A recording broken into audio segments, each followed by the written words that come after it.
special next week, ABC TV and ABC iView. Justice and humanity. Boost economic growth.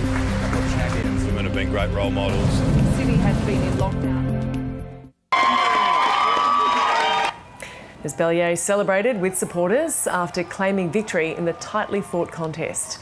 The vote shows a swing against Labor, with support for the Liberal Party growing across Dunkley, but it'll not be enough to see the seat change hands. The incoming MP has used her victory speech to thank her supporters. I'm not a career politician. I'm someone who wants to make a difference for this great community and further afield. And I'm now going to be your strong local voice in Canberra. Thank you for supporting me and giving me the opportunity to represent you in federal parliament. From the Frankston Hospital upgrade to the Medicare Urgent Care Clinic, from the Hall Road upgrade, I said I would be a strong, passionate local voice for Dunkley. And that is exactly what I will do. Because I am Frankston tough. Liberal candidate Nathan Conroy was in high spirits despite the result for his party. He says although he is disappointed, the swing against Labor is an encouraging sign. Although the result didn't go our way tonight, it is a great opportunity to highlight the big swing that we had both on primary and two-party preferred, because the next election we are coming for Albanese and his government. The electorate of Dunkley covers around 152 square kilometres around Frankston in Melbourne's Bayside southeast. Voters say cost of living was a major factor in how they decided to cast their votes. That's the biggest issue we're all facing. Cost of living, but as far as I'm concerned, all politicians are liars. It doesn't matter which one you put in, they're all going to take backflip on what they've said they're going to do. None of us are in my generation, are going to afford a house unless we inherit something. Like, if we rent, we're never going to afford anything. Tens of thousands of people have descended on Sydney's Oxford Street for the 46th Mardi Gras Parade. It's usually a night of fun and frivolity, but a shadow has been cast over the colourful celebrations this year after the alleged murders of Jessie Baird and Luke Davies. Sarah Geraghty was there. Well, look, it's still, as you can see behind me, an absolute riot of joy, celebration. There's glitter, there's sparkles, there's feathers, there's people shaking their tails that are all over Oxford Street tonight. But you are right that this is a Mardi Gras parade unlike any other, and that is because it's a real balance between celebration and commemoration, because this is a community that is still reeling from the deaths of Sydney couple Jessie Baird and Luke Davies, who were allegedly murdered by a serving police officer. Now, they have been commemorated here tonight. The Dykes on Bikes, who traditionally led the Mardi Gras parade, came and paused here in Taylor Square while everybody in the parade took a moment to remember the young lives that were lost. But it also means there's been a lot of debate about the role of police in tonight's parade. Initially, they were asked not to march, but a deal was cut to allow them to march. Just pausing while the treaty goes past here. You can hear the very loud didgeridoos behind me. But a deal was struck to allow police to march out of uniform.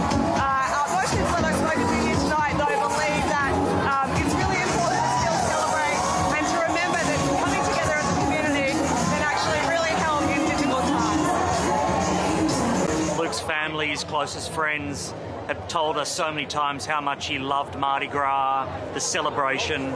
So it's a tribute tonight. Look, I think understandably there's going to be an element of grief for what has been lost. The sense of community and just the love that is in the air at the moment, it's just so much fun. And Sarah, tensions flared last night between some members of the queer community and police officers. What happened there? Yeah, that's right. There were about 300 people who held a snap protest here in Taylor Square, protest against police violence and what they say is institutionalised violence in the police force against the LGBTQI community. Now, that came in the wake of the report into hate crimes and the lack of thorough investigations by police in gay hate crimes and the historic apology from police to the LGBTQI community. So there was quite violent scenes here last night of police removing protesters from the road. But as you can see, so far all that seems going to be forgotten tonight, and all that we're seeing is a celebration of love, of joy and inclusiveness. The United States is stepping up its humanitarian efforts in Gaza, announcing it'll start to airdrop food and is considering a marine corridor for aid. This comes after more than 100 Palestinians, desperate for supplies to feed their families, were killed during a ground aid delivery. And while a deal for a ceasefire drags on, Hamas is claiming another 7 hostages have died in Israeli airstrikes. With Way, a fitting tribute to a man who refused to buckle to Putin's tyranny. Steve Kinane, ABC News. The fashion world is mourning the celebrated American textile queen and interior designer Iris Apfel, who has died at the age of 102. Iris Apfel became a fashion influencer, known for her love of mixing haute couture and oversized glasses with chunky costume jewellery. The native New Yorker had 3 million followers on social media and remained unapologetic for her individuality and outrageous style. Many regarded Iris Apfel as kooky and gaudy, but she didn't care and delighted in. New Zealand is chasing a record 4th innings score in the men's first test at Wellington. Glenn Phillips starred with the ball as Australia was dismissed for a modest total before the tourists fought back with early wickets. He's on the pull shot too. That is some shot. Night watchman Nathan Lyon proved a nuisance to New Zealand with a quick-fire 41 and still holds the record for the most test runs without a 50. In the air and out. The Black Caps' trump card was the spinning all-rounder Glenn Phillips. And that has done a fantastic bit of work. Australia collapsed in the second session. Is it out? First ball. Phillips on a hat-trick. New Zealand set the traps and the tourists couldn't help themselves. There's another. Phillips took a career best 5 for 45. Oh, it's another. Can you believe it? Can you believe it? He's got 5 for... The 27-year-old was deprived of a 6th wicket by 2 dropped catches. He had it lined up. He had an age. Straight through the hands and over the rope. Australia was all out for only 164. Terrific bowling performance from New Zealand. Chasing a New Zealand record of 369 for victory, the home team made a poor start. Out, leg slips worked. That's a huge wicket for Australia. Travis Head struck in his first over as Steve Smith moved ahead of Mark Waugh into second place on Australia's all-time catching list with 182. And now he's chasing down Ricky Ponting at the top of the tree. Rachin Ravindra revived New Zealand's hopes with an unbeaten half-century and a 6 that had to be retrieved from the road outside the ground. Duncan Huntsdale, ABC News. In Super Rugby Pacific, the Waratahs have caused the upset of the round, taking down the reigning champions, the Crusaders, in Melbourne. Against the defending champions, the Waratahs drop the heavyweights in style. Waratahs captain Jake Gordon led from the front, securing a trademark intercept try to put the game to bed in the 65th minute. The Waratahs came out firing in the first half and went into the halftime break with a commanding lead, 23 points to 10. And despite a late Crusaders fight back, the lead was too big for them to run down, with the Waratahs closing out the game 37-24. Control well, and then we were well beaten last week, so it's a beauty of sport, isn't it? No one backed us to even go close tonight, so that's what I enjoy most about it. Global crown when she cleared 1.99 metres on her 3rd attempt at the World Indoor Championships. The victory is a major statement ahead of the Paris Olympics, where the 27-year-old will be Australia's main gold medal hope in the track and field.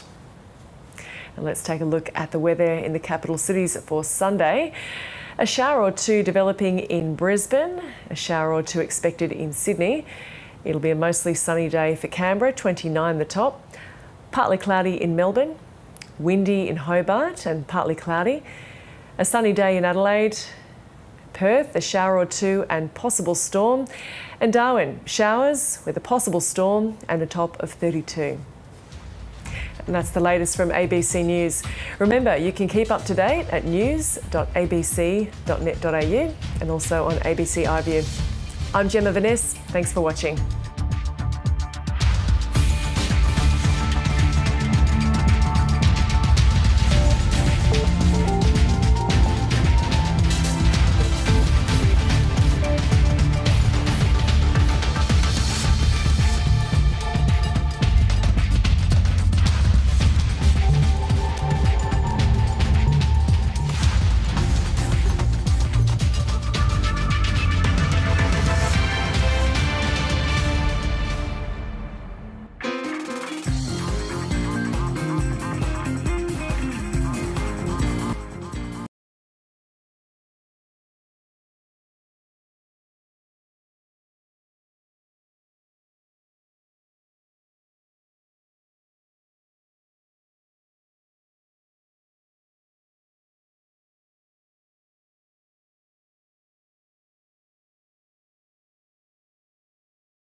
Anyway, Hello, I'm Paul Barry. Welcome to Media Watch. And just when you thought the media could not go any more nuts for Taylor Swift, her boyfriend came to town and sent them right over the cliff, with Breakfast TV tracking his private jet all morning on Thursday as it edged closer and closer to Australia.